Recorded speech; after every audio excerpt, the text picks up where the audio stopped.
The chilled winter wind scraped across Cole Whitford's face as the doorman of the Langham held the door for him. His shirt was wrinkled, his breath still smelled faintly of champagne, and the smear of lipstick on his collar glowed under the lobby lights. He didn't bother wiping it off. He felt invincible, untouchable. A man who believed lies were nothing more than shadows that disappeared when the sun rose. Last night, wrapped in the silk sheets of the hotel's penthouse suite with Aubrey pressed against him, Cole had convinced himself his double life was perfectly controlled. He strutted toward the black Mercedes, waiting at the curb, tapping an impatient rhythm on his iPhone as he texted Aubrey, "Next weekend, same room, don't tell anyone." The message delivered instantly. He smirked, a satisfied man who thought he had won. But the streets of Manhattan were quieter that morning. Too quiet. As he drove home to the Upper West Side, Cole rehearsed the lies he planned to tell his wife. Hannah lies he'd told so many times, he no longer bothered polishing them. "Work emergency. Late meeting. You're imagining things." She always folded. She was soft, tired, newly postpartum, easy to manipulate. Yet the moment his key slid into the front door, the world shifted. The house did not smell like baby powder, no faint lullaby music, no warm light blinking from the bassinet camera in the living room.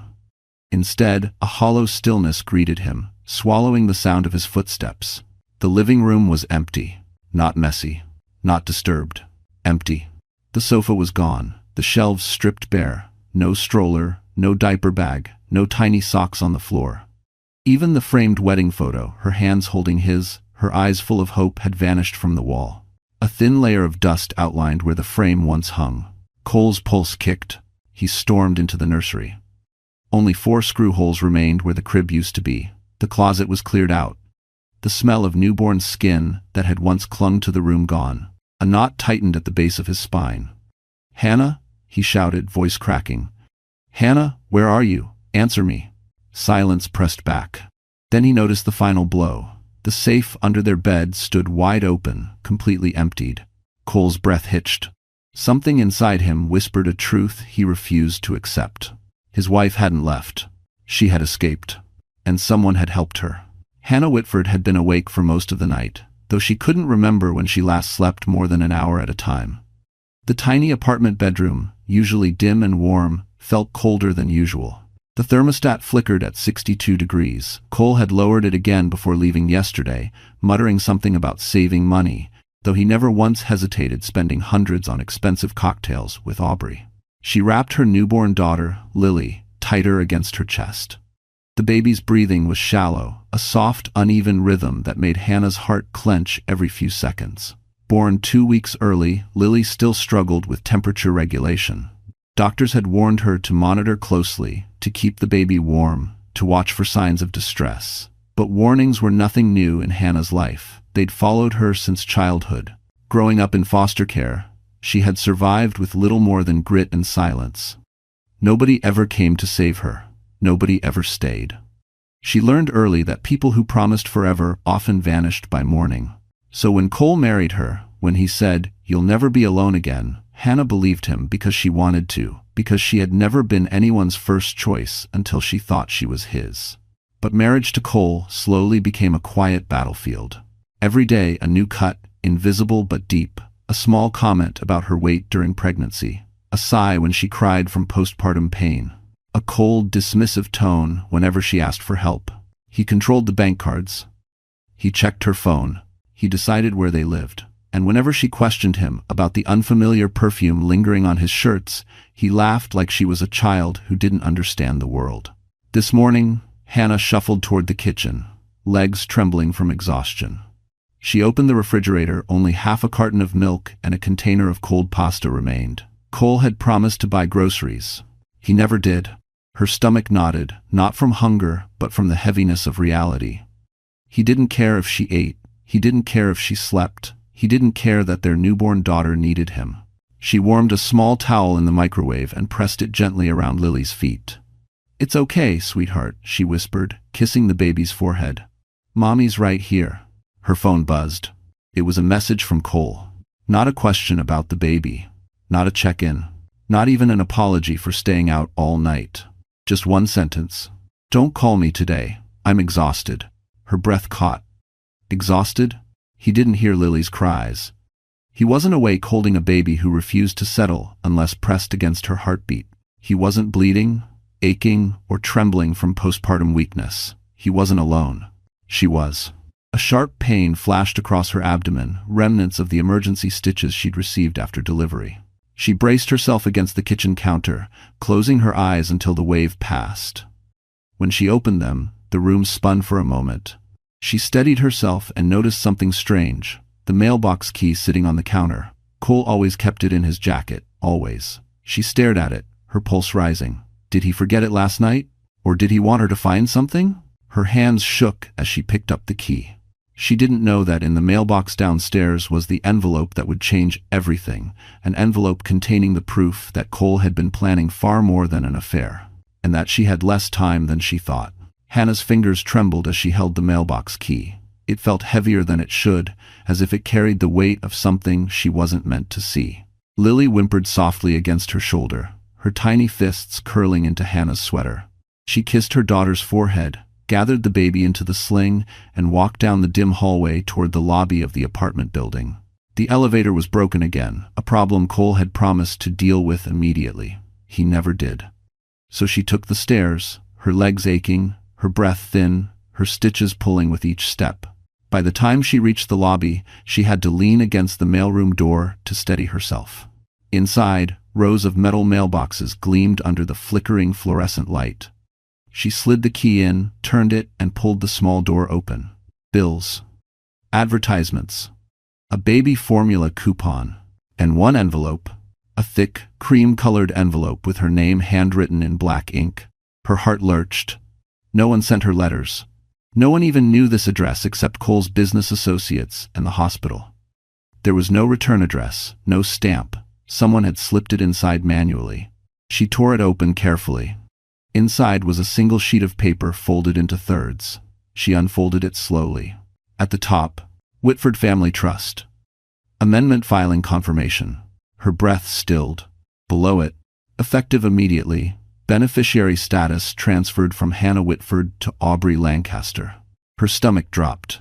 Cole had removed her from his trust. Not just removed, replaced her with his mistress. Her hands shook so violently, the paper rattled.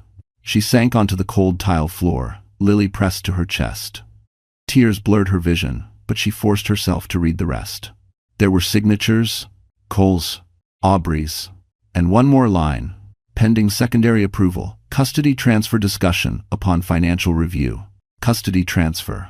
Custody transfer. He wasn't just planning to cut her out financially. He was planning to take her baby. The walls closed in. Her ears rang. She tasted metal in her mouth. How long had he been planning this? The unexplained charges. The coldness. The nights he left without explanation. The comments about her being too emotional and unfit. It all made sense now. He didn't want a wife. He wanted a clean slate. He wanted a baby without the mother. A loud buzz startled her. Someone opened the lobby door. Mrs. Alder, the 4-year-old neighbor from across the hall, shuffled in carrying a bag of groceries. Her eyes softened when she saw Hannah on the floor. "Oh, sweetheart, what happened?" the old woman whispered, kneeling slowly beside her. Hannah tried to speak, but only a strangled sound came out. Mrs. Alder touched her hand gently. "You can't stay here, Hannah. You hear me? That man, he's not just cruel. He's dangerous." Hannah blinked. "How do you know?" The old woman hesitated, her lips tightening. "Because I saw something last week. Something you need to know." Hannah's pulse hammered. "What did you see?" Mrs. Alder swallowed hard. "My dear, it wasn't the first time he talked about taking the baby. And he wasn't talking to the mistress, either." Hannah's breath froze. He was talking to a lawyer. Hannah stared at Mrs. Alder, her heart pounding so violently she felt it in her throat. "A lawyer," she whispered, her voice cracking under the weight of disbelief. The old woman nodded slowly. "A tall man. Always wearing that long charcoal coat. I've seen him visit twice this month. I didn't know what it meant until now. But the way your husband talked, it wasn't the way a father talks about keeping his family together. It was the way a man talks when he's already decided he doesn't need his wife." Hannah felt her breath stutter, her knees threatening to give out again.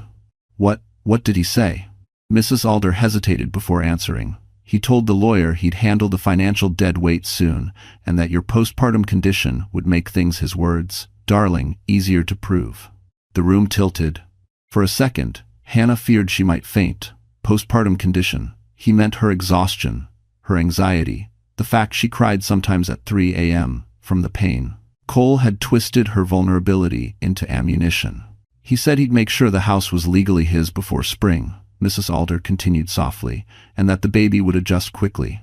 Adjust quickly? A baby wasn't furniture. A newborn didn't adjust. The cruelty in those words cut deeper than any argument they'd ever had. Her vision blurred. She pressed her palm against the wall to steady herself. He was doing this the whole time, behind my back. Mrs. Alder squeezed her shoulder. My dear, that man never planned to love you. He planned to own you. A sharp ache rippled through Hannah's chest, a mixture of fear, shame, and dawning clarity. She had thought the worst thing Cole could do was cheat on her. She had been wrong. The worst thing he could do was steal her child. Her legs trembled as she lifted Lily closer, burying her face in the baby's soft hair. The scent grounded her long enough to breathe again. I have to get away from him. Yes, Mrs. Alder nodded firmly. You do. And fast. But where would I go? Hannah whispered. He controls everything. The bank accounts, the car, even my medical insurance. The old woman's eyes softened with something that looked like sympathy mixed with fear. You're not as alone as you think. Hannah frowned. What do you mean? Mrs. Alder looked down the hallway, checking that no one else was listening. 2 days ago, someone came looking for you. A cold chill ran through Hannah. For me? Who? A man. Not your husband. He wasn't dressed like a bill collector or a salesman. He looked concerned, desperate, even. He asked if you were okay, said you hadn't returned his message. Hannah's pulse quickened. She had no idea who that could be. She hadn't told anyone about her struggles, not even coworkers from the hospital. I didn't give him any information, Mrs. Alder said carefully, but he left a card for you. I didn't slip it under your door because I wasn't sure if it was safe. The old woman reached into her bag, pulled out a sleek black business card, and placed it gently into Hannah's palm. Grant Mercer. Mercer Medical Foundation. Private line. Hannah blinked. She knew that name. He was the patient from the emergency trauma unit, the one she stayed late to help once, long before she got pregnant. A powerful man, a kind man, a man who shouldn't remember her at all. Her heartbeat thundered. Why was he looking for her? And why now? What did he know that she didn't? Hannah stared at Grant Mercer's business card as though it were burning through her palm. The memory of him resurfaced slowly the night he was rushed into the ER after collapsing at a charity event. She had been the only assistant left on shift. She held pressure to his wound with trembling hands while he faded in and out of consciousness. He thanked her afterward with a gentleness she wasn't used to. Most patients barely remembered nurses' names, but he looked straight into her eyes and said, "You saved me." And now he was looking for her? Why? Before she could make sense of it, Lily whimpered. A soft, strained cry different from her usual ones. It snapped Hannah back to reality. She stood quickly and felt a stabbing pain deep in her abdomen. The stitches. She pressed her hand to her side, breathing through it. She needed to get upstairs. The baby needed warmth. Clean clothes. Milk. But as soon as she stepped into the stairwell, her vision blurred. A wave of dizziness hit her so hard she had to grip the railing with both hands. Spots flickered in front of her eyes. Not now. Please, not now. The climb felt endless. By the time she reached the 5th floor, she was shaking violently. She pushed her apartment door open with her shoulder, barely making it inside before her knees buckled. She sank onto the floor, holding Lily close, terrified of dropping her. Her breathing grew uneven, sharp, quick. A panic attack? Or something worse? Her postpartum complications had been getting worse. The nurses warned her. If you feel dizzy, faint, or disoriented, come back immediately. But she had no car, no support, no husband who cared. Cole had refused to drive her to her follow-up appointment last week, saying he had calls. Her hands trembled so badly she couldn't unclasp the baby sling. It took 3 tries before she freed Lily and laid her on the bed. The room spun again. She clutched the nightstand until her knuckles turned white. Just breathe, she whispered to herself. You have to breathe. But her body wasn't listening. Her heart raced. Her head felt like it was filling with heavy, boiling liquid. She staggered to the bathroom, splashed water on her face, and watched drops fall from her chin into the sink. Her reflection stared back, pale, hollow, exhausted. Not the woman she used to be. Someone Cole had worn down piece by piece. She thought about the trust document, about Aubrey's name signed boldly where hers had been, about the custody note, about Cole calling her a burden when to do acts, and she realized something sharp and cold. He didn't just want to replace her. He wanted her gone. Tears welled up. She gripped the sink harder. Lily cried from the bed, a fragile, shaky sound that sliced through the room. Hannah forced herself upright. She had to pull it together for her daughter, even if her own body was breaking. She stumbled back toward the bed. Then she noticed it. A small, folded paper tucked under the bedroom door. Not mail, not a flyer. Something slid from the outside. Her pulse spiked. She picked it up. 2 words were written in rushed handwriting. He knows. The note slipped from Hannah's fingers and fluttered to the floor like a wounded bird. He knows. 2 words, nothing more, yet they froze her bloodstream. She backed away until her legs hit the edge of the bed. Her breath trembled. Her mind raced with possibilities she didn't want to face. If Cole knew she had discovered the trust amendment, if he realized she knew about the custody plan, then she wasn't safe. Neither was Lily. Her hands went instinctively to the baby, pulling her close as though her body could shield the infant from everything outside those thin apartment walls. Lily stirred but didn't cry, this time too tired, too fragile. Hannah kissed her daughter's head, trying to draw strength from the tiny warmth pressed against her chest. She grabbed her phone with shaking hands and dialed Cole. Straight to voicemail. She tried again. Same result. A cold breath scraped down her spine. He always answered when she wasn't bothering him. When he didn't answer, it meant he was hiding something or doing something. Her apartment suddenly felt smaller, the shadows in the corners darker. She checked the peephole. Nothing. The hallway was empty, but she didn't feel alone. Her heart hammered as she remembered the lawyer, the trust documents, the legal maneuvering behind her back. Cole wasn't impulsive. He planned. He covered tracks. He smiled while he stabbed. Had he been watching her, monitoring her, waiting for her to slip? Another dizzy spell hit her like a wave. Her knees buckled, and she fell hard to the floor, catching herself with one elbow. Pain shot up her arm. She held Lily tight, terrified of hurting her. The world tilted again. She had to sit. She had to breathe. But her body wasn't listening.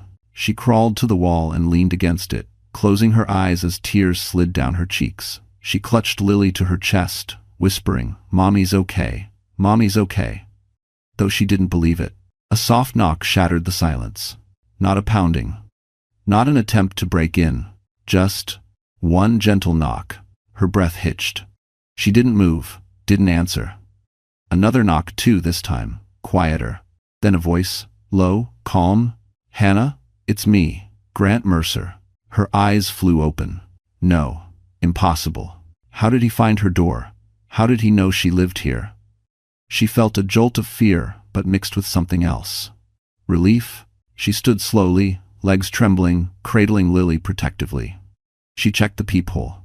Grant stood there, alone, wearing a dark coat dusted with flurries. Snow clung to his shoulders. His expression wasn't stern or impatient. It was concerned, deeply concerned. "Hannah," he said softly from the other side of the door.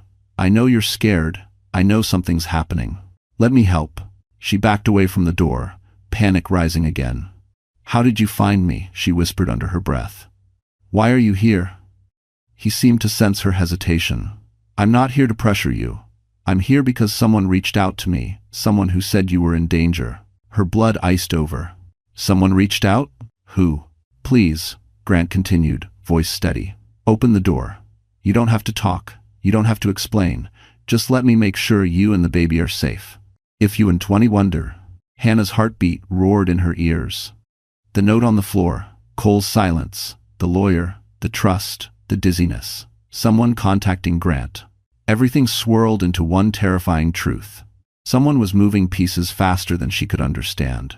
She hugged Lily against her chest, stepped toward the door, and froze when she heard another sound down the hallway. Footsteps. Heavy. Slow, coming closer. And they weren't Grant's. The footsteps grew louder, slow, deliberate, too heavy to be a neighbor returning from grocery shopping. Hannah's breath hitched as her entire body froze. She pressed Lily closer, feeling her baby's warm cheek against her collarbone. Her pulse hammered so loudly she feared whoever was outside could hear it through the walls. Grant leaned in toward the door, voice lowered urgently. "Hannah, you need to let me in, now." But she couldn't move. Her feet felt glued to the floor, her fingers stiff from fear. She looked through the peephole again. The figure at the end of the hallway was still half hidden in the shadow of the stairwell. A man, broad shoulders, dark coat. Not Cole, at least not his build. But not friendly either. Grant must have sensed the shift in her breathing because he repeated, firmer this time, "Hannah." "Open the door." A floorboard creaked down the hallway. The man took one step forward. Her panic finally snapped. She unlocked the door with trembling fingers and yanked it open just enough to pull Grant inside before pushing it shut again. He caught himself, steadying her with one hand while quietly locking the door behind them. "Hannah," he said softly, scanning her pale face. "You're shaking." She didn't answer. Her eyes darted toward the door. She could still hear the footsteps, slow and deliberate. Grant's jaw tightened. "Someone followed me up." Her stomach dropped. "Followed you? Or followed you?" he murmured, looking around the small apartment. "You need to tell me everything right now." But Hannah could barely stand. Her legs wobbled. She lowered herself onto the edge of the bed, clutching Lily as though the baby were the last anchor keeping her from collapsing entirely. The dizziness returned, hot, disorienting, dangerous. Grant knelt in front of her. "You need medical attention." "When was your last postpartum check?" "I missed it," she whispered. "Cole didn't take me. I barely walk without." She swayed. Grant caught her shoulders gently. "That settles it," he said. "You're coming with me." "No," she said quickly, shaking her head. "If Cole sees me leave." "Hannah." Grant's voice dropped to a steady, grounding tone. "Cole is 10 steps ahead of you. Whatever he's planning, you can't survive it alone.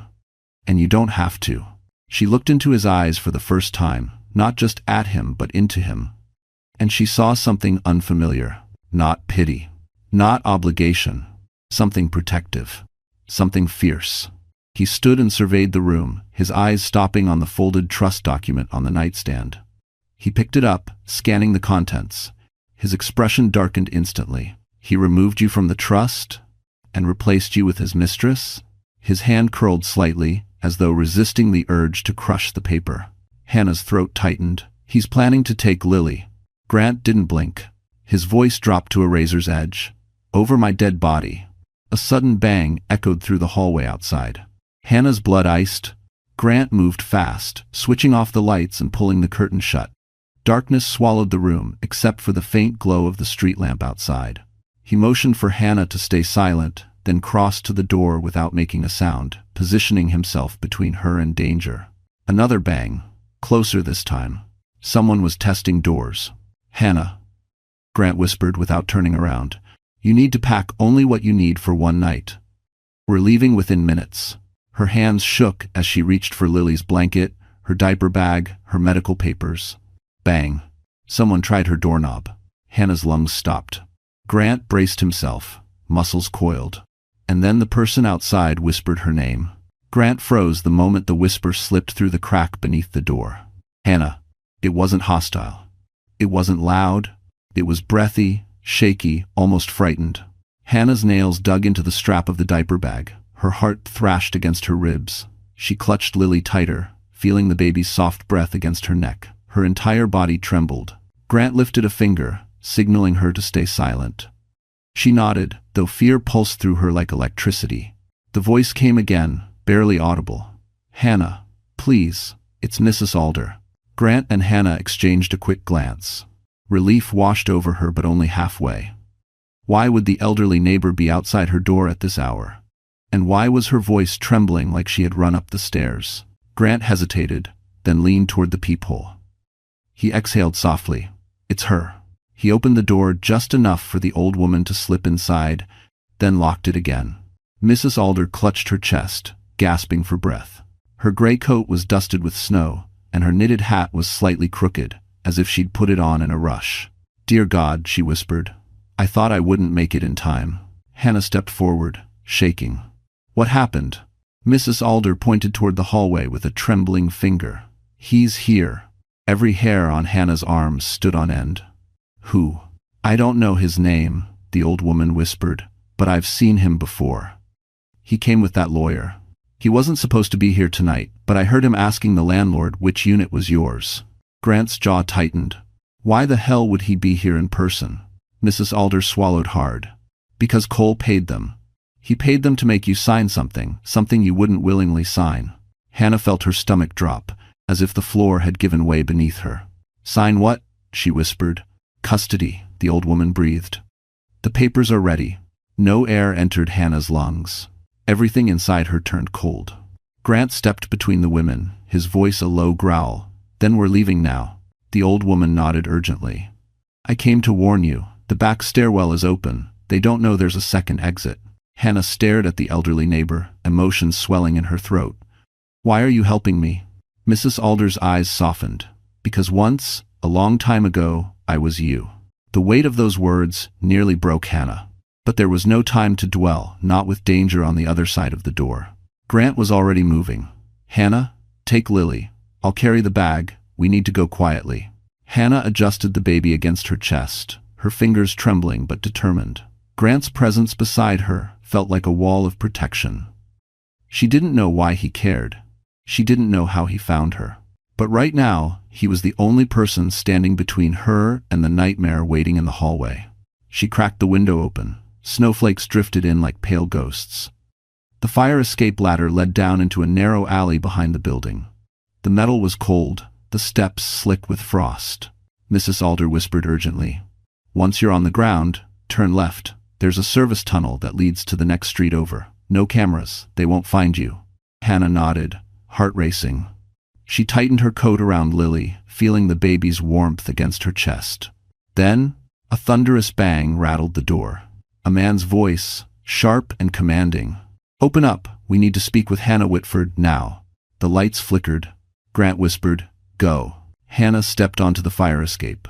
Another bang shook the apartment door. And then a voice Hannah recognized, one that chilled her to her bones, roared from the hallway. Hannah, I know you're in there. Hannah's breath fogged in the freezing night air as she clutched the metal railing of the fire escape. Her hands were trembling not just from cold, but from pure terror. Lily whimpered softly against her chest, her tiny fingers curling into Hannah's sweater. Above her, Grant leaned out of the window, whispering urgently, Go, move now, don't look back. But she could hear what waited behind her. Cole's voice thundered through the apartment, muffled only slightly by the thin wall separating her from him. Hannah, open this damn door. The doorknob rattled violently.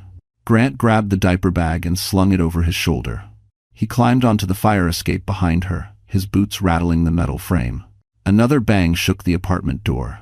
Hannah swallowed, heart pounding so fiercely she feared she would drop the baby. She forced herself to move one step at a time down the narrow stairs. The alley below was dark, lit only by a flickering street lamp.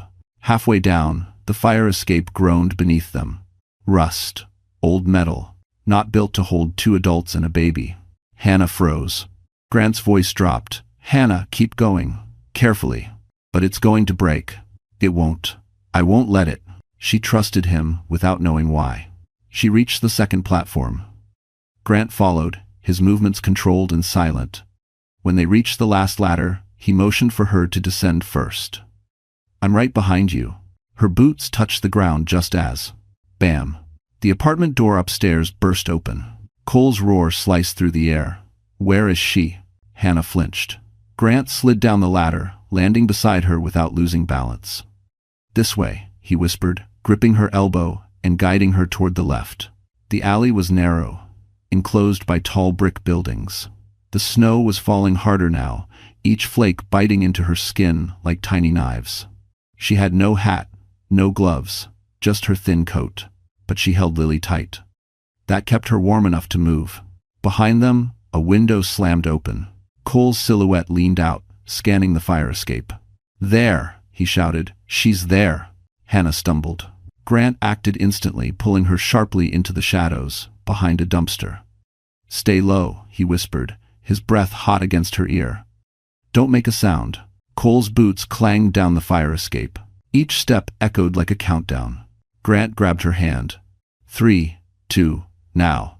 They sprinted. Snow splashed beneath them. The cold stabbed at Hannah's stitches, but she didn't stop. She couldn't. At the end of the alley, just as Mrs. Alder said, a service tunnel entrance stood half hidden behind a broken gate. Grant forced it open and ushered her inside. The tunnel was pitch black and smelled faintly of damp concrete. Their footsteps echoed. Hannah's breathing grew ragged. Lily whimpered, sensing the tension. We're almost out, Grant whispered. Just a few hundred feet. Is a Devrut. But then, a loud metallic crash exploded behind them. Cole had found the alley. Hannah, you can't hide. Her entire body shook. Grant whispered, firmer this time. You can walk or I can carry you. Choose. I can walk, she whispered, though her legs felt like water. They moved faster. The tunnel opened into another street, quiet, empty, lined with snow-covered cars. Hannah stumbled out into the frigid air, gasping. She looked back at the tunnel, terrified Cole would burst out any second. Grant grabbed her shoulders. Look at me, you're safe for now. But before he could say another word, headlights flared at the end of the street. A black SUV, idling, waiting. Grant's entire expression changed. That's not mine, he whispered. The SUV door opened, and someone stepped out, someone Hannah never expected to see again. Hannah, get in the car. It's an excavation. Snow drifted across the street as the black SUV idled, its headlights slicing through the darkness like two sharp blades. Hannah froze, every nerve in her body screaming danger. Grant stepped in front of her instinctively, one arm stretched back protectively toward her and Lily. The SUV door swung open. A tall figure stepped out, bundled in a heavy coat and scarf. At first, Hannah couldn't see the face, only the way the person moved. Slowly, cautiously, hands visible, non-threatening. Someone trying not to startle her. Then the streetlight caught the man's features. Her breath stilled. Jonah? She whispered. Jonah Wilder, her former co-worker from the hospital. A paramedic who used to work the same emergency bay as her. A man who had always been calm under pressure, always ready with a steady hand and a half smile. But he had transferred to another shift months ago. They'd barely spoken since she left on maternity leave. He stepped toward her, palms raised. Hannah, you need to come with me. Right now. Grant narrowed his eyes. And you are? Jonah quickly glanced at him. Someone who actually knows her. Grant didn't budge. How did you find us? Jonah looked at Hannah, not Grant. You didn't answer your phone for 3 days. The hospital tried to reach you about your postpartum labs. They weren't good. I was worried. I went to your apartment earlier and saw men waiting outside. Hannah blinked, stunned. You came back for me? He nodded once. Because I knew something was wrong. And when I saw your husband heading into your building with 2 men who didn't look like lawyers, Hannah's stomach twisted. Jonah exhaled sharply. I called in every favor I had to find where you might be. You weren't safe there. You're not safe anywhere near him. Grant stepped forward, tension etched into every line of his body. If you're telling the truth, why the SUV? Why follow us? Because I knew Cole would chase her, Jonah said. And I knew she wouldn't get far on foot with a newborn and stitches that haven't healed. Grant hesitated. Hannah could practically feel the 2 men measuring each other, who she could trust, who posed the bigger threat. The tunnel behind them echoed. A distant voice. One she dreaded. Hannah. Cole. Closer than before. Jonah's eyes widened. We're out of time. Hannah, listen to me, get in the car. I'll take you to safety. I swear. Grant stepped between them again. She's not going anywhere with you until I know exactly what your intentions are. Jonah's jaw tightened. My intention is to keep her alive. Hannah clutched Lily tighter, her heart racing so violently she feared she might collapse again. Her stitches throbbed. Her vision blurred at the edges. If Cole reached them first, he wouldn't just take her. He would take the baby. She looked at Grant. He gave a small nod. Your choice, Hannah. I follow wherever you go. Her throat tightened. She looked at Jonah. He extended a hand. Please, trust me, just this once. Her mind spun. Grant was safety. Jonah was familiarity. Cole was coming. She didn't have time. She moved. Grant's eyes flicked to her. Hannah? But it was too late. She pushed Lily into the SUV, climbed into the back seat, and pulled the door shut behind her. Jonah sprinted around to the driver's side. Grant stood outside the car, staring at her through the snow, betrayal, shock, and something like worry in his eyes. Cole's scream echoed through the street. Don't let her leave. Jonah slammed his foot on the gas. The SUV shot forward, and Hannah realized, too late, that she didn't know where Jonah was taking her, or if she had just traded one danger for another. The SUV sliced through the snow-covered street, tires hissing against the ice.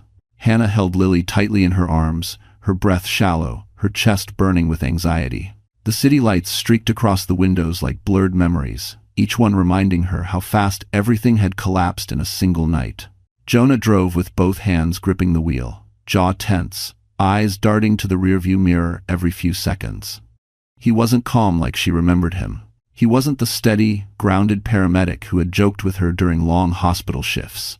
He looked hunted. Jonah, she whispered, where are we going? To somewhere Cole can't find you, he said, without taking his eyes off the road. Somewhere. Safe. Safe. That word meant nothing to her anymore.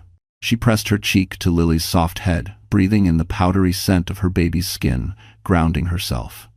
The infant stirred weakly, letting out a small, exhausted whimper. Is she warm enough? Jonah asked, glancing back briefly. Hannah nodded, though she wasn't sure. Her hands were numb with cold and fear. Okay, he murmured. Just hold on a little longer. They passed through Soho, then toward the river, turning down narrower and narrower streets until even the city noise faded. Hannah's nerves prickled. Jonah? This doesn't look like a hospital route. It's not. Her stomach tightened. So where?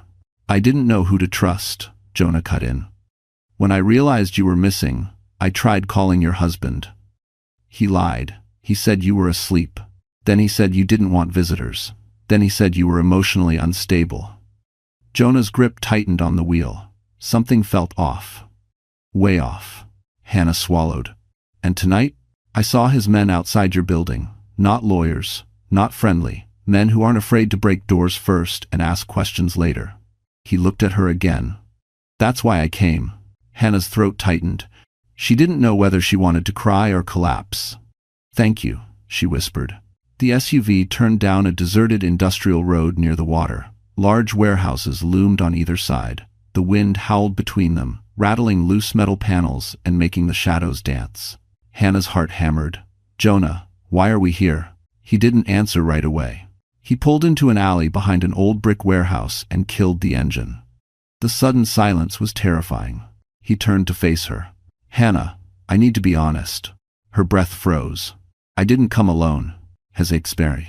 A chill ran through her spine. What does that mean? She whispered. Jonah exhaled slowly, looking conflicted like someone torn between loyalty and fear.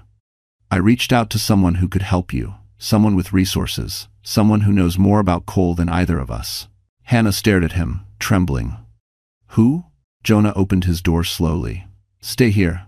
I need to make sure it's clear. Jonah. But he had already stepped outside. Hannah hugged Lily protectively. The baby whimpered again. The cold seeped through the SUV windows, and her breath fogged the air. Minutes crawled by. Then a shadow moved near the building. Hannah's stomach twisted. Jonah returned to the driver's side, opened the door, and another figure appeared behind him. Tall, broad-shouldered, wearing a dark wool coat dusted with fresh snow.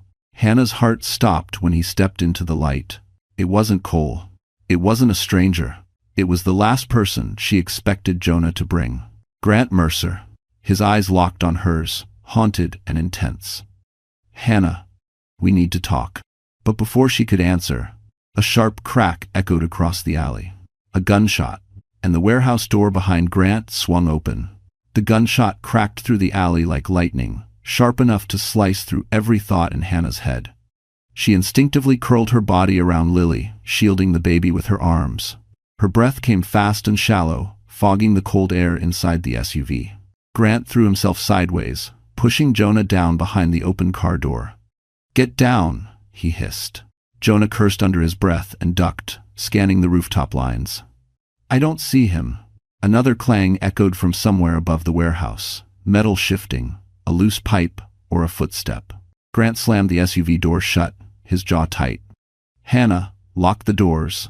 She fumbled with the latch until she heard it click. Her hands shook violently. Her heart hammered so hard she feared it might burst. Through the glass, she saw Grant flatten himself against the wall, motioning silently to Jonah. "You brought me to a warehouse?" Hannah whispered, her voice barely audible. "Jonah, what did you get us into?" Jonah shouted back. "This wasn't supposed to happen. He said the location was secure." "He?" Grant growled. "Who the hell are you working with?" "Not working with, helping. He called me after the hospital, flagged her labs." I thought. A second gunshot cut him off, ricocheting off the metal dumpster inches from his head. Grant yanked Jonah down. We moved together, stay low. Inside the SUV, Lily began to cry, a tiny, broken sound that pierced Hannah to the bone. Hannah's eyes stung. She rocked her gently, whispering, "It's okay, baby. Mommy's got you." But her voice trembled uncontrollably. She glanced toward the warehouse door that had swung open moments before. Darkness yawned inside it, too quiet, too still. Someone was in there, someone who wanted Hannah badly enough to shoot at strangers. Grant motioned toward the SUV. "Hannah, I need you to do exactly what I say." She swallowed, nodding with trembling fear. "Okay." He pointed to the far end of the alley. "There's a narrow maintenance road behind the warehouse. If we make it there, we can lose whoever is shooting." End quote. Jonah popped up just long enough to peek around the edge of the SUV.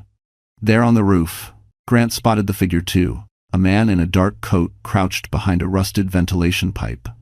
He couldn't see the face, but he didn't need to. Cole had hired professionals, and one of them was here. "We have to move," Grant murmured. "But Hannah can't run," Jonah said. "She's barely standing." Hannah forced herself upright, clutching Lily. "I can move. I have to." End quote. Grant touched the window, meeting Hannah's eyes. "When I open your door, stay behind me, no matter what." Something in his voice, steady, deadly, serious, kept her from collapsing. He counted under his breath. 3, 2. A shadow shifted on the rooftop. 1. Grant flung open the SUV door and immediately grabbed Hannah's arm, pulling her low against the side of the vehicle. Jonah stayed, crouched beside them, scanning the roofline for movement. The alley was a maze of shadows. The shooter had vanished. Grant grabbed Hannah's hand. "Now, move." They darted toward the back of the warehouse. Snow crunched beneath their feet. Hannah's stitches burned. Her lungs screamed for air. Lily cried against her chest, the sound muffled by her coat. They reached the corner of the building, and suddenly a figure stepped out. Tall, heavy coat, familiar stance. Hannah's blood ran cold. The man lifted his head. It wasn't Cole. It was the lawyer. And he smiled. "Mrs. Whitford, you're coming with me." The lawyer's voice slithered through the cold air like poison. Hannah's entire body locked up, her fingers curling protectively around Lily. Grant stepped forward instinctively, shielding them with his body, while Jonah moved to flank the other side, hands clenched into fists. The lawyer smirked. He wasn't even breathing heavily, as though he'd been waiting calmly in the shadows for this exact moment. Snow dusted his coat, catching in his dark hair. His eyes flat, shark-like, flicked from Grant to Jonah, then settled on Hannah. "Mrs. Whitford," he said smoothly, "this has gone on long enough. You're making everything much harder than it needs to be." Hannah shook her head, stepping back. "Leave us alone. I'm not signing anything." He raised a brow. "You misunderstand. This isn't a negotiation. Your husband has instructed me to retrieve you. And the child." Grant's jaw flexed. "She's not going anywhere with you." "Oh, Mr. Mercer." The lawyer chuckled softly. "You really think I don't know who you are? Or the influence you hold? Trust me, none of it matters tonight." Grant took a deliberate step closer. "You're trespassing. You're threatening a woman and an infant, and you brought a firearm. You know what that means." The lawyer didn't flinch. "It means I'm being efficient." Jonah cursed under his breath. "He's armed." I saw the bulge under his coat. The lawyer smirked, as if amused they'd noticed. "Relax. I don't need a gun for this. All I need is your cooperation, Hannah." His smile widened. "And trust me, if you don't come voluntarily, Cole has other methods." The baby stirred in Hannah's arms, whimpering. Hannah's stomach twisted. "You won't touch her," she whispered fiercely. "I won't let you." The lawyer took a single step forward, and Jonah lunged. It happened fast. Jonah grabbed the lawyer by the coat collar, slamming him against the warehouse wall. The impact echoed, scattering loose snow from the ledge above. "Stay away from her," Jonah growled. The lawyer didn't resist, didn't fight back, didn't even wince. He only smiled. "Mr. Wilder," he murmured, "you really should have stayed in your lane." Before Jonah could react, two figures emerged from the warehouse doorway, large men in heavy jackets, hired muscle. The lawyer tilted his head slightly, giving them a silent command. Jonah's grip loosened. Grant moved first, shoving Jonah aside and yanking Hannah behind him. "Run," he hissed. "Take her and run." Jonah caught Hannah's arm. "Come on." But the lawyer's voice cut through the chaos. "Hannah," he called, "did Cole ever tell you why he's so desperate to have the baby?" Hannah froze, mid-step. Grant grabbed her wrist, trying to pull her away. "Hannah, ignore him." But the lawyer continued, his words slicing through the storm. "Your daughter isn't just his child. The world stopped. Hannah felt her knees buckle. Grant swore under his breath. "He's lying, Hannah. Don't listen." The lawyer stepped forward, eyes gleaming. "Cole had a paternity test done. Without your knowledge." Her vision blurred. What are you talking about?" Jonah whispered, horrified. "He's manipulating you. Don't fall for it." But the lawyer smiled, slow, deliberate, cruel. "Cole knows, Hannah. T-Fows." "Knows what?" The lawyer closed the distance between them, lowering his voice. "He knows the baby isn't biologically his." Hannah gasped, nearly dropping Lily. Grant's expression cracked with shock. Jonah turned ghost pale. Hannah shook her head violently, panic crashing over her. "That's impossible. He's lying. He's—" The lawyer held up a folded document, a lab report, with her name on it. Her heart stopped. "Cole knows," he repeated softly. "And now, so do you. And ask yourself, Hannah, who fathered your child?" For a split second, Hannah forgot how to breathe.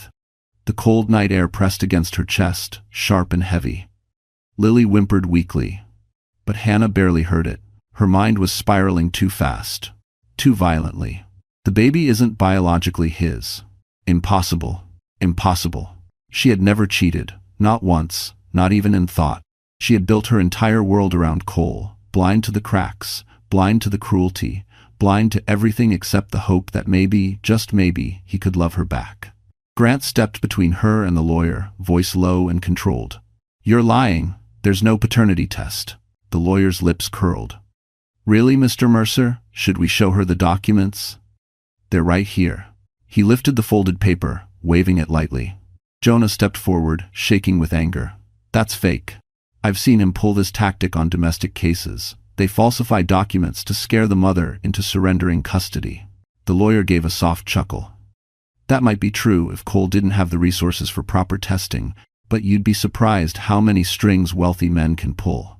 Grant shot Jonah a warning glance. "We need to move. He's stalling." But the lawyer wasn't finished.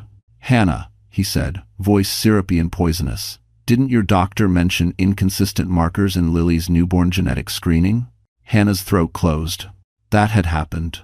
She remembered the lab technician hesitating, the nurse whispering that the test picked up minor irregularities, but they said it was probably a machine error, nothing concerning. And then Cole had insisted he would handle everything. Handle. Her stomach churned. Could he have manipulated the results? Or worse, could he be telling the truth? Her legs weakened. The snow beneath her boots blurred. Jonah grabbed her elbow. "Don't listen to him. Hannah, look at me. Look at me." But her vision was swimming. The lawyer leaned closer, lowering his voice. "Ask yourself, Hannah. You were working brutal double shifts at the ER before maternity leave. You were exhausted, overwhelmed." He paused, letting the silence work like a blade.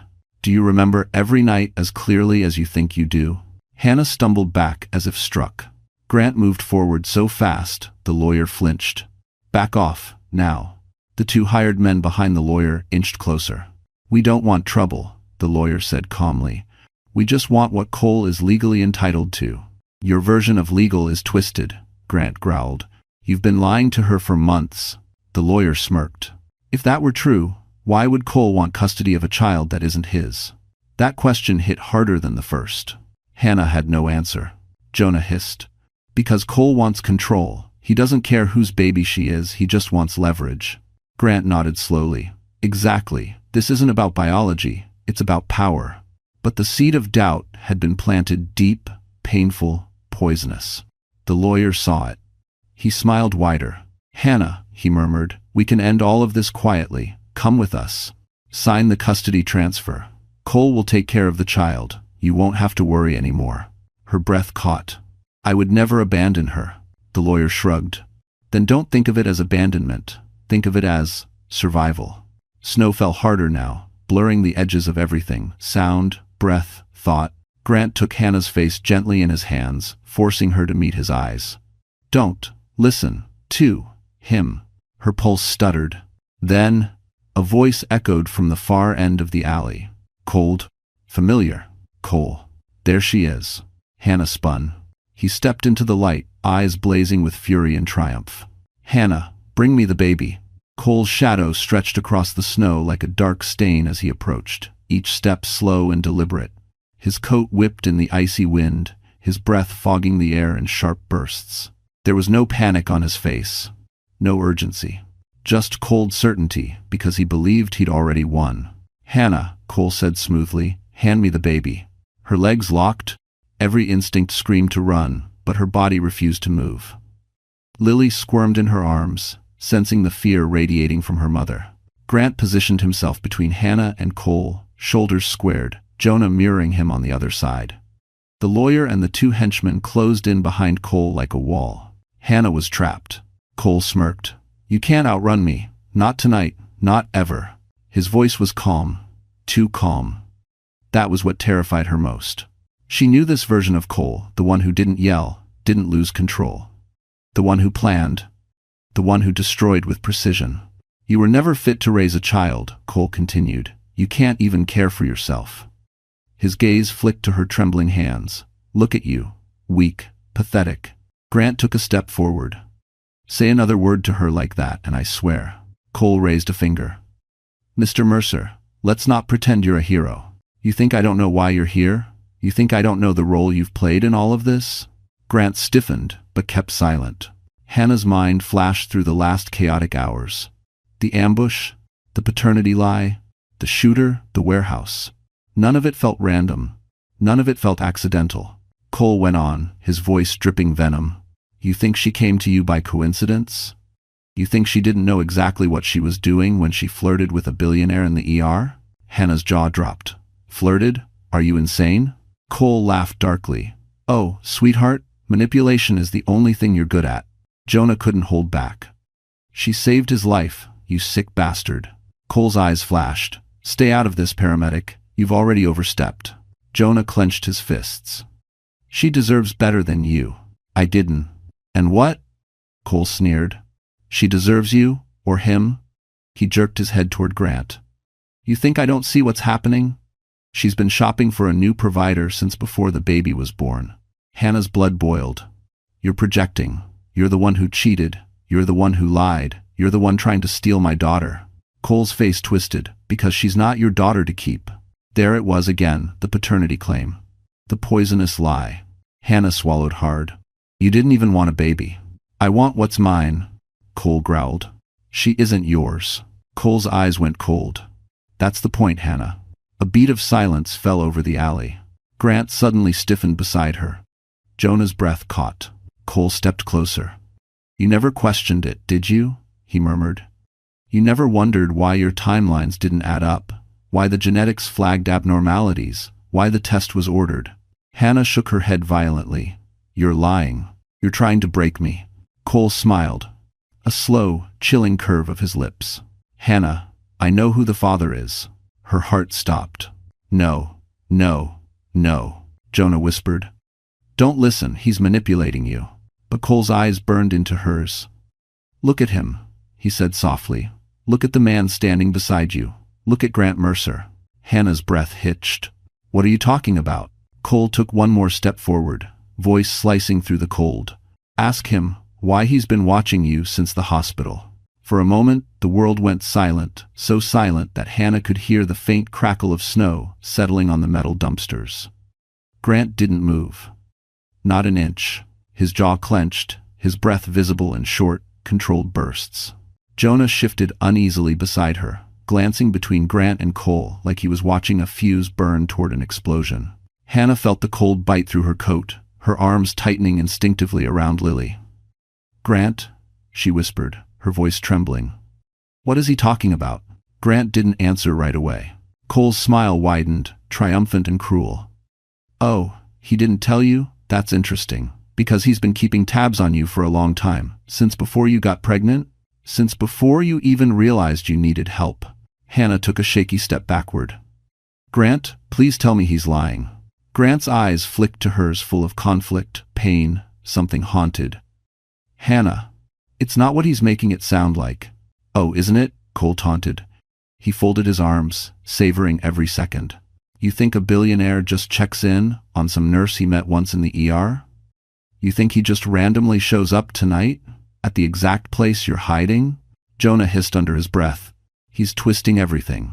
But Hannah's heartbeat was too loud in her ears. She looked at Grant again. "Why were you watching me?"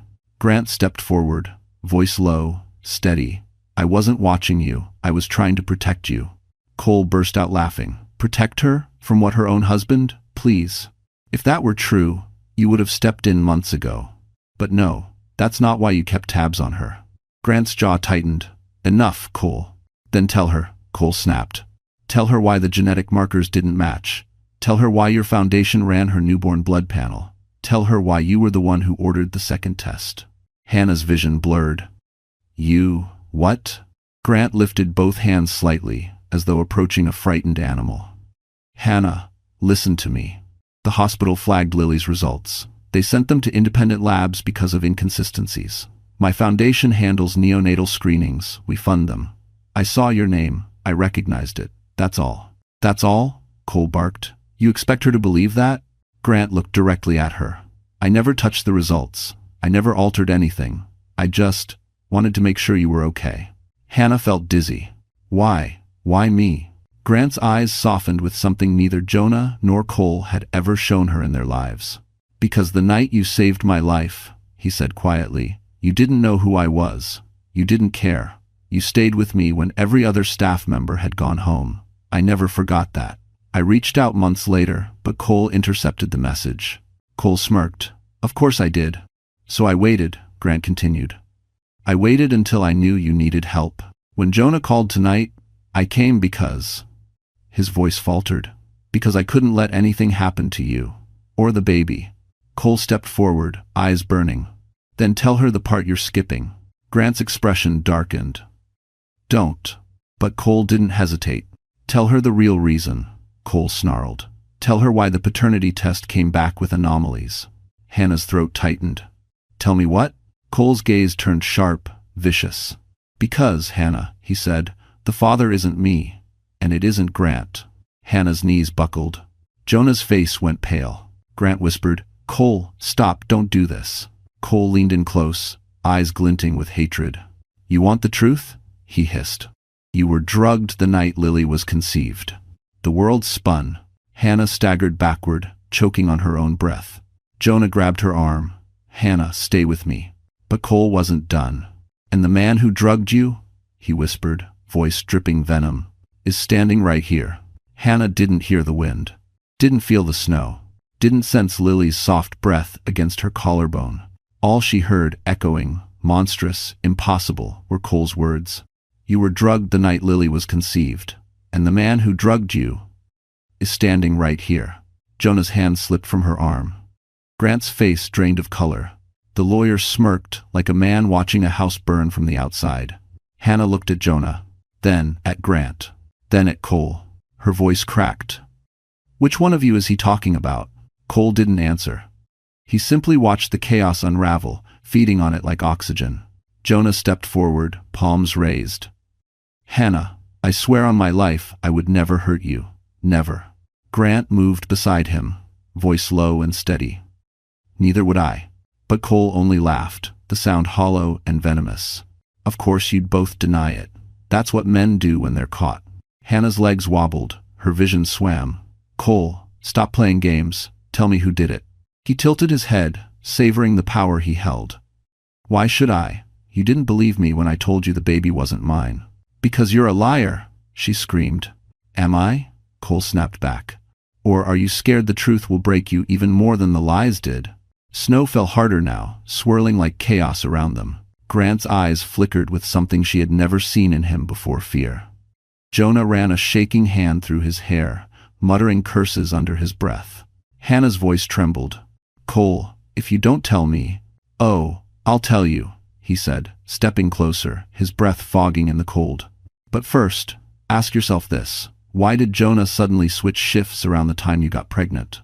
Why did Grant show up at the hospital the night you conceived? Why did neither of them contact you afterward? Jonah spat. You're twisting coincidences into crimes. Grant growled. Don't drag us into your delusions. But Hannah felt her stomach twist violently. The dizziness returned stronger, sharper. Her mind raced through memories she'd buried. The night she fainted in the ER staff lockers. The half glass of champagne at the charity mixer Cole forced her to attend. The strange metallic taste in her mouth afterward. Waking up in their bed, disoriented. Cole asleep beside her, clothes still on. Oh God. Cole stepped closer, eyes gleaming. Still think I'm lying? Grant lunged at him, but the two henchmen blocked him, pushing him back. Cole chuckled. Fine, I'll make it easy. Dofrick. He pointed straight at Jonah. The alley went silent. Hannah's breath shattered. Jonah stumbled back as if struck. No, no, Hannah, he's lying. Cole didn't flinch. The paternity results flagged a match. Partial paternal DNA. Jonah's voice cracked. Those can be manipulated. He set me up. Hannah staggered backward, the snow spinning around her. Jonah, tell me the truth. Jonah reached for her, not touching, but desperate. I would never drug you. I never touched you. Hannah, look at me. I cared about you. I still do. Cole smirked. Oh, he cared. Enough to be in your building the night you conceived. Enough to sneak into your floor. Enough to— Stop, Hannah screamed, clutching her head with one hand, Lily with the other. Her knees buckled. Grant caught her before she hit the ground, his arms wrapping around her protectively. Hannah, breathe, he whispered. Don't listen to him, please. If you want attention. But her world was spinning memories, lies, fragments of nights she tried to forget, and Cole's voice sliced through it all. If you want to know the truth, he said coldly, ask Jonah where he was between 11 p.m. and 2 a.m. that night.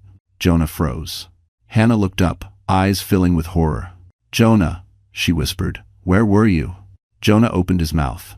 But before he could answer, a spotlight swept across the alley, and police sirens wailed into the night. Red and blue lights splashed across the snow-covered alley as sirens wailed closer, bouncing off the warehouse walls in chaotic echoes. For a moment, everyone froze, Grant gripping Hannah, Jonah backing away with trembling hands, Cole turning his head sharply toward the flashing lights. The lawyer swore under his breath. This wasn't part of the plan. Cole's eyes narrowed. Who called them? Jonah shook his head. Not me. Grant exhaled slowly. I did. Donita. Hannah looked up at him, breath catching. When? He kept an arm around her, shielding her from the wind. While Jonah was driving you here. I used the car's emergency signal beacon. Cole's face twisted with rage. You son of a— But the sirens grew louder, drowning him out.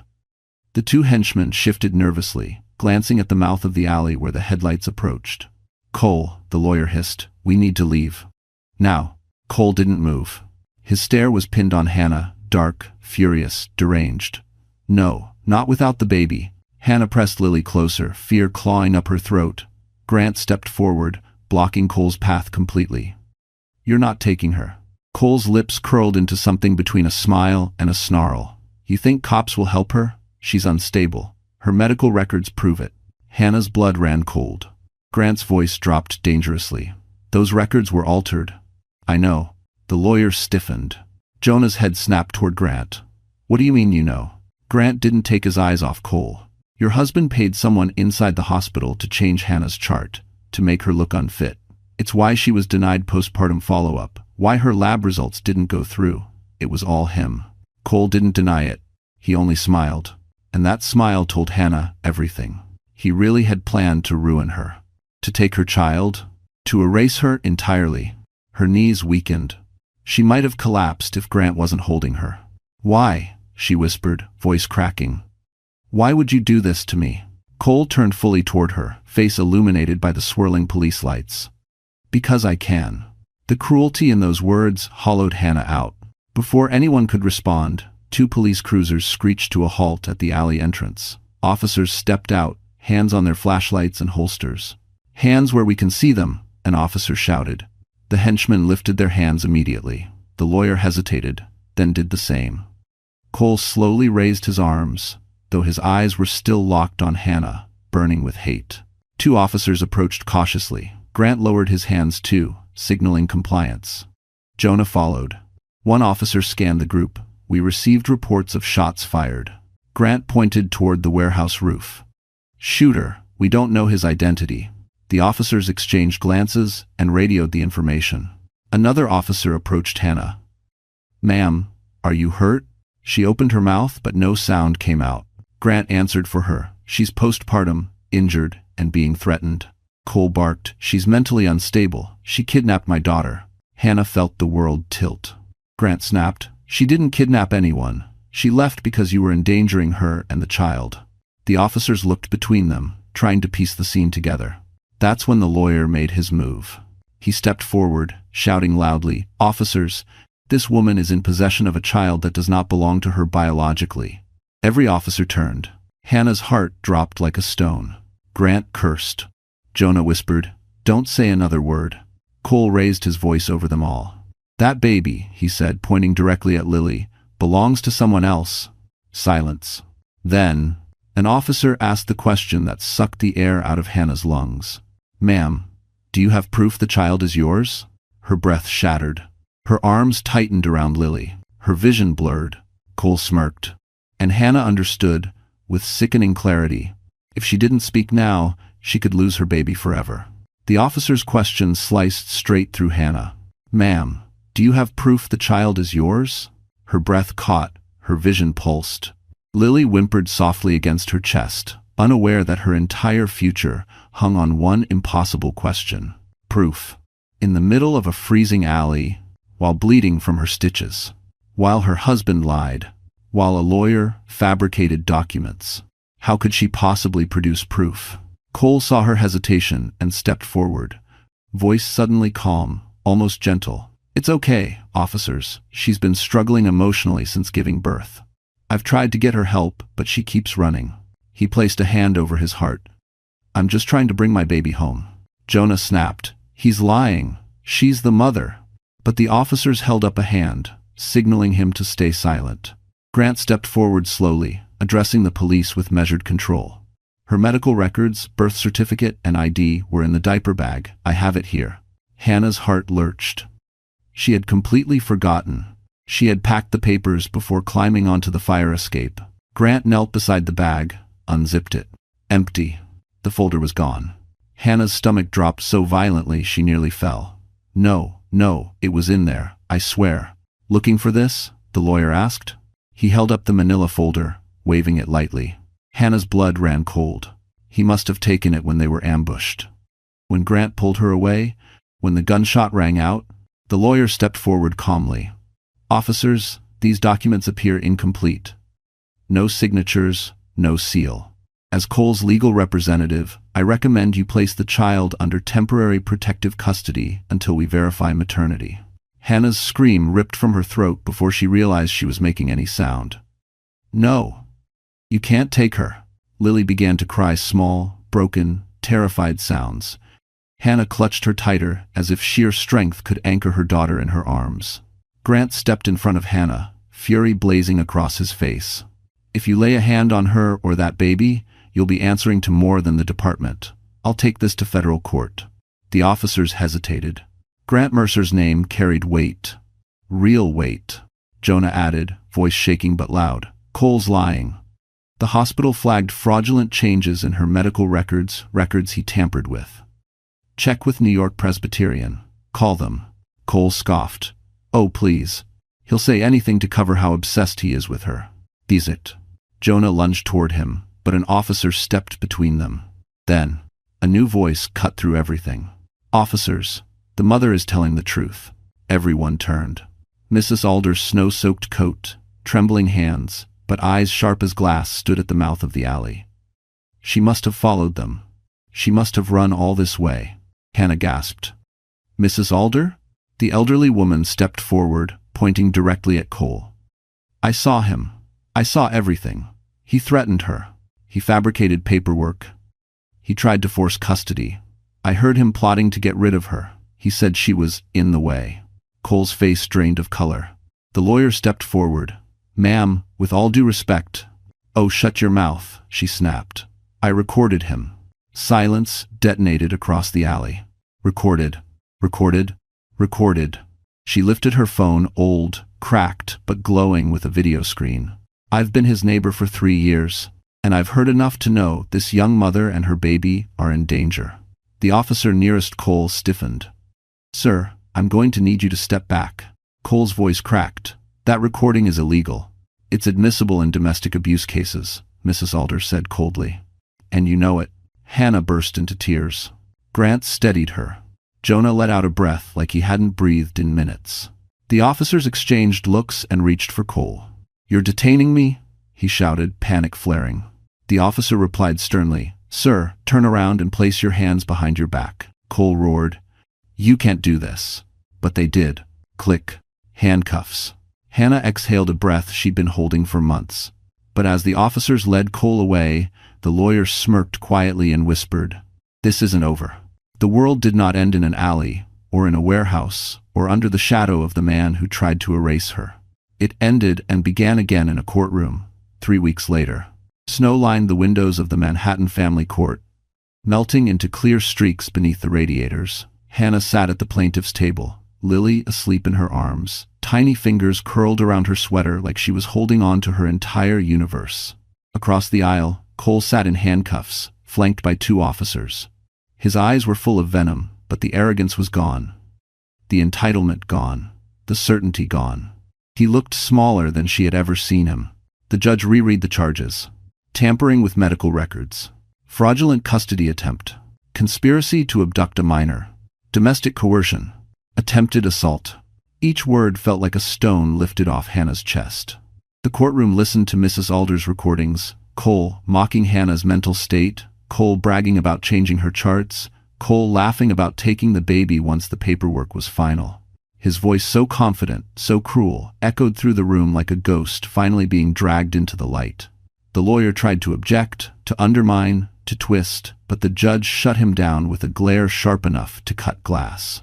Grant testified next, steady and composed. He explained the neonatal lab irregularities. He explained the hospital alerts. He explained why he'd watched out for Hannah not as a predator, but as a man who had once been saved by her compassion and refused to let her drown alone. For the first time in her life, someone stood up for her without hesitation. Jonah testified too, admitting his desperation to help, his fear, the mistakes he made by involving the wrong people. He wasn't perfect, but he was honest. And honesty mattered. Then the judge looked at Hannah. Mrs. Whitford, do you have anything you'd like to say regarding custody? Her throat tightened. She looked down at Lily, sleeping peacefully. This child had fought to survive. And so had she. She stood. Your Honor, she said, voice trembling but strong. Lily is my daughter. Not because of biology, not because of a test, but because I carried her, protected her, and loved her with everything I had even when I had nothing left. I'm not the woman my husband tried to make me. I'm not weak. I'm not unstable. I am a mother, and all I want is the chance to raise my child in a home where she will never fear the people meant to love her. Silence spilled across the room. The judge nodded once, firmly. Mrs. Whitford, you are granted full and permanent custody. Hannah's knees nearly buckled. She clutched Lily, tears spilling freely. Mr. Whitford, the judge continued, turning to Cole, you will have no parental rights, and you will remain in custody pending criminal trial.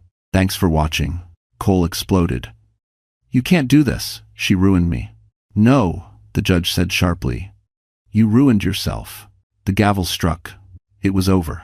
Outside the courthouse, the sky was beginning to clear. The winter storm had passed, leaving Manhattan washed in pale gold sunlight. Grant stepped beside her.